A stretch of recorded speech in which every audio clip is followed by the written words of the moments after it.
Alright, this is the Whirlpool Cabrio WED8000DW4. There's a good video by, I can't remember, I think maybe it's Chris Murray to get this far. And then I'm going to be taking off the front here.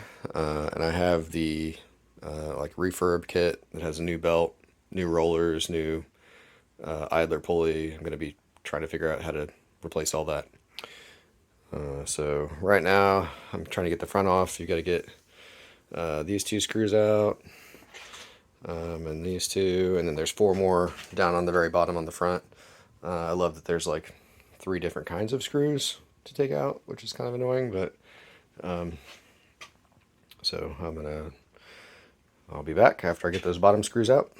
Okay, make that 4 different kinds of screws. You also got these 3 along the top here that I think have to come out. And these 2 on the lint trap that have to come out. These 2 are Phillips. So there's quite the assortment. You got these Phillips ones that were on the lint trap. You got these that are just the Torx.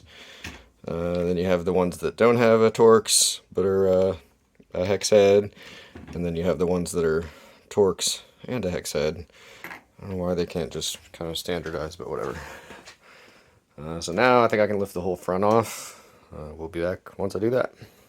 Okay, got the front off. Looks like to get to the drum, I'm going to need to remove some screws on the side here and here. Like right here and right here. And I think this cover also needs to come off. So it has a screw here, here, and on this side. Possibly in one other place. So I'm going to try to do that. So I did get that cover off. There was another screw on the bottom, like down right there. So Chris Murray's video stopped right here. It sounded like I think he had a Lego stuck in here or something. So I'm going to go ahead and take those other screws I mentioned out to get this front part off here so I can get to the drum. One thing I forgot to mention to get the front off, I did have to take off a couple of these wire harnesses for like the door sensor, and I don't remember what this went to, but it goes to, I think, some other kind of humidity sensor or something. And then down here to get the front off, there's another wire harness here that I just popped. Haven't quite figured out how this front part comes off yet, but once I do that, I will show that.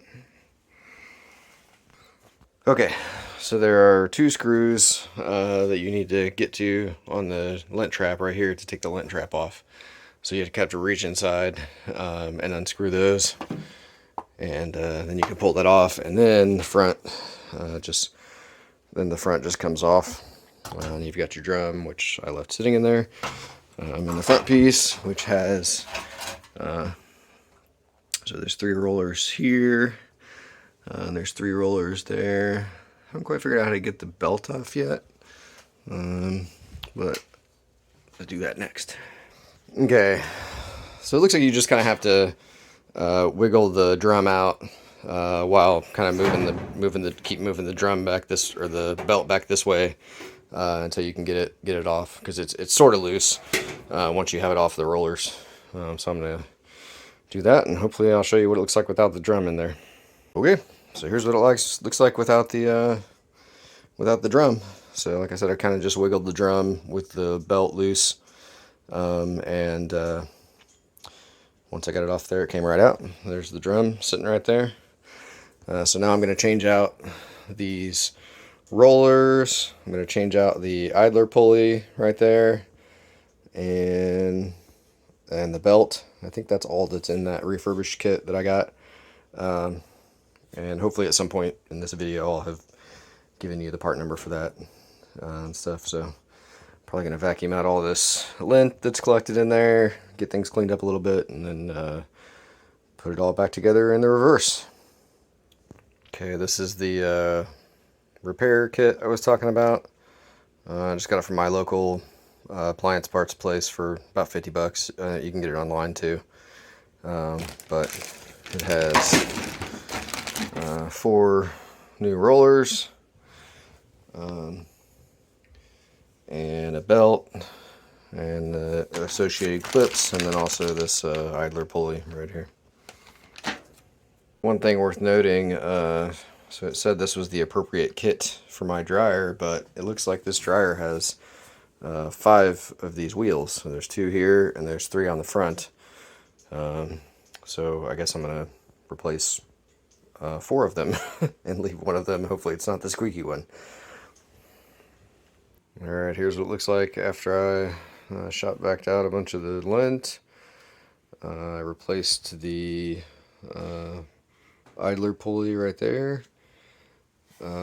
Since I only had the kit that I bought only came with 4 rollers, I chose to leave that one. I replaced that one and the 3 that were on the front.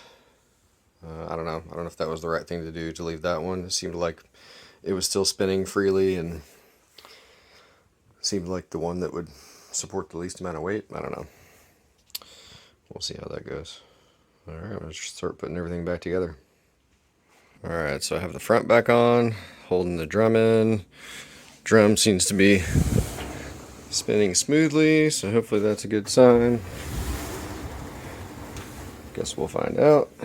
I'm going to keep putting the rest of the stuff back on, starting with that cover, and everything else in reverse order. I just realized one thing. It looks like you could avoid taking the middle 2 screws out on the bottom, because they don't have, they have like a little cutout, so you could take out the 2 on the sides and just loosen those, and then the front will still lift off. Alright, I got it all back together, and didn't end up with any extra screws, so I think that means everything's supposed to work. Let me grab just grab a blanket to throw in here. The moment of truth. And put the lint trap back there. Let's see if it squeaks still. Sure. Well, that's a good sound.